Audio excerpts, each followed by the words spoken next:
simplify and briefly explain. Areas of the firm: liquidity, leverage, profitability, and asset management ratios. So the first is liquidity ratio.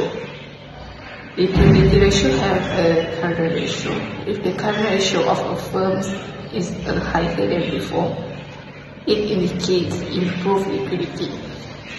Key areas contributing to this improvement may include increased cash reserve, efficient management of short-term assets, reduced short-term liabilities, or improved receivable collection. This suggests the firm is better positioned to meet its short-term obligations and have enhanced financial stability. Assalamualaikum, my name is Najwa binti Muhammad Razif, MDB 221103. So, the calculation of debt management ratio consists of two calculations, which is debt ratio and time interest end. For debt ratio, the calculation got result 29.09%, and for time interest end is 14 times, which is board is higher than the industry given. The higher debt ratio brings higher financial risk. If debt is being used more aggressively, the firm must effectively manage risks associated with interest rate fluctuation, economic downturns, or change in market conditions. For the cost of capital, with higher debt ratios, the cost of capital might be reduced due to the tax deductibility of interest payment, potentially enhancing overall profitability. Higher times interest end means the firm has improved its ability to cover interest expenses, potentially signaling a stronger capacity to invest in growth opportunities or new projects. Return on assets. An eventual return on assets indicates that the firm is generating more profit per dollar of assets employed. This could be due to efficient asset utilization, strategic investment, or improved operational efficiency. So next, return on equity.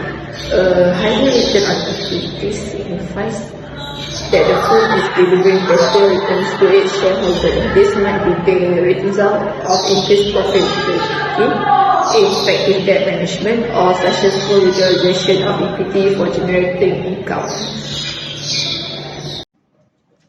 Next, the asset management ratio.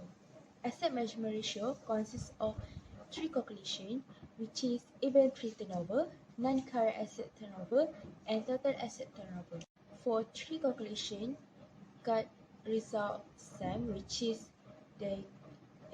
higher than the industry given. For the inventory turnover, the result is 4.51 times.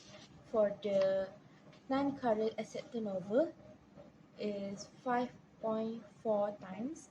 For the total asset turnover is 1.34 times.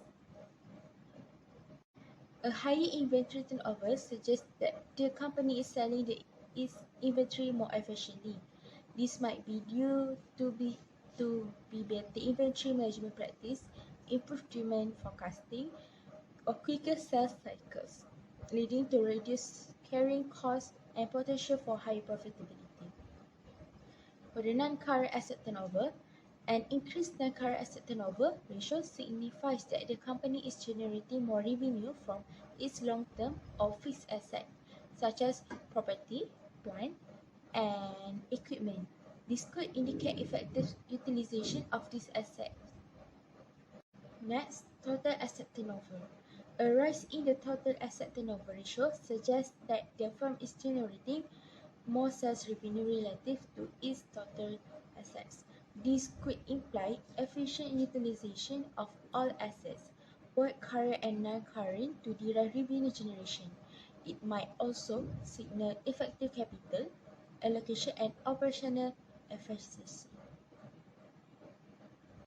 In summary, high values in these asset management ratios generally reflect improved operational efficiency, better utilization of assets, and potentially increased profitability for the firm.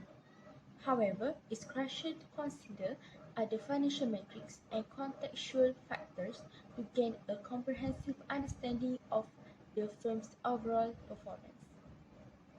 Question number 2. Choose the company and analyze the trend of revenue, net income, and expenses for the last 3 years. The company that we choose is Axiata Group Berhad, a leading telecommunication group in Asia.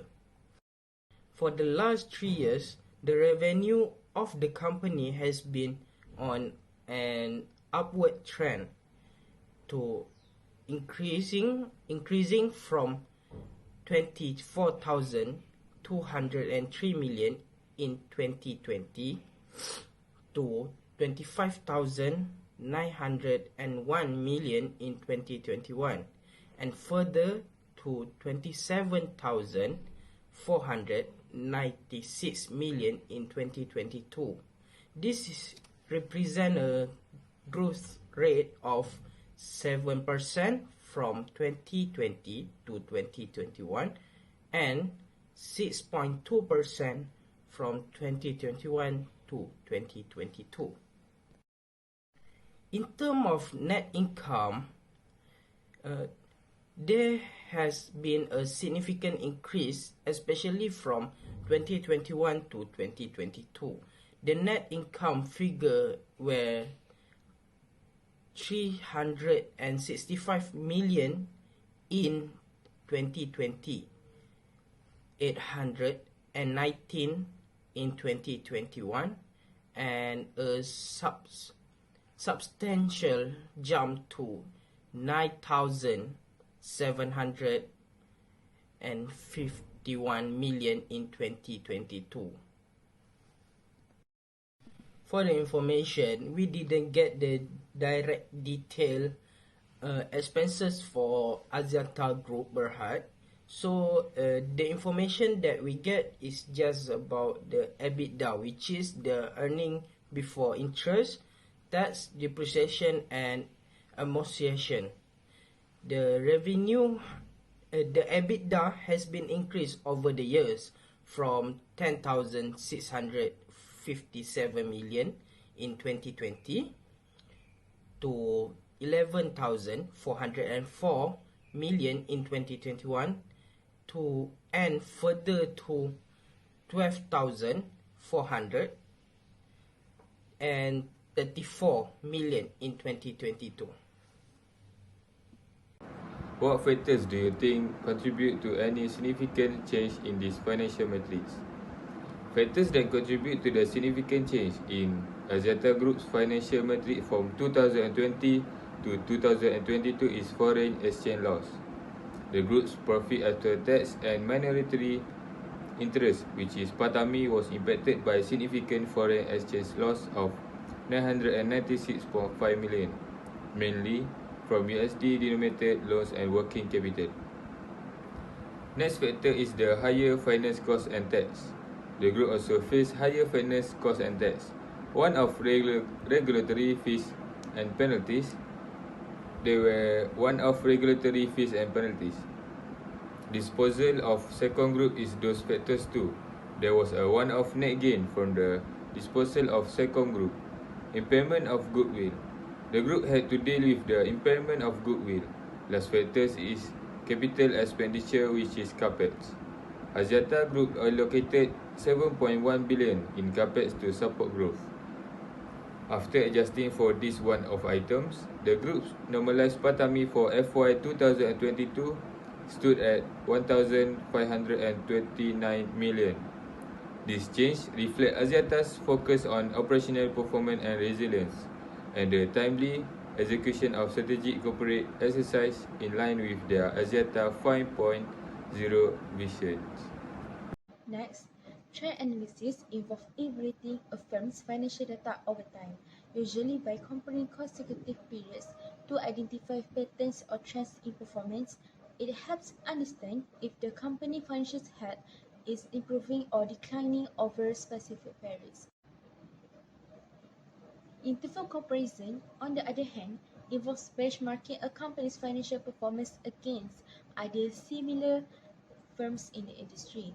This analysis helps gauge how well a company is doing compared to its competitors or industry standards, providing insight into relative strength or weakness. While trend analysis focuses on the company's historical performance, interfirm comparisons looks at how a company firm fares in comparisons to its peers in the same industry.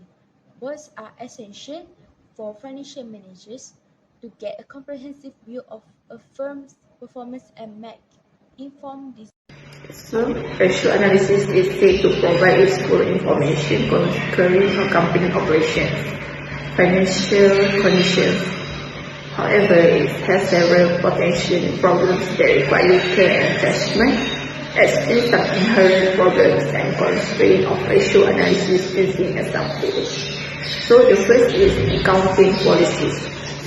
Accounting policies differ from different industries with companies within the same industry, and even when a company changes its policies over years, thus we can compare the ratio analysis result. So next, reliable data. Using out-of-date historical values in forecast inaccurate performance. Sometimes even the latest financial documents can be tampered with, thus the data can be unreliable. Last, analytic knowledge. While examining companies and their financial statements, one needs to have appropriate analytical skills. Without the knowledge of quantitative analysis, one is prone to frequent errors.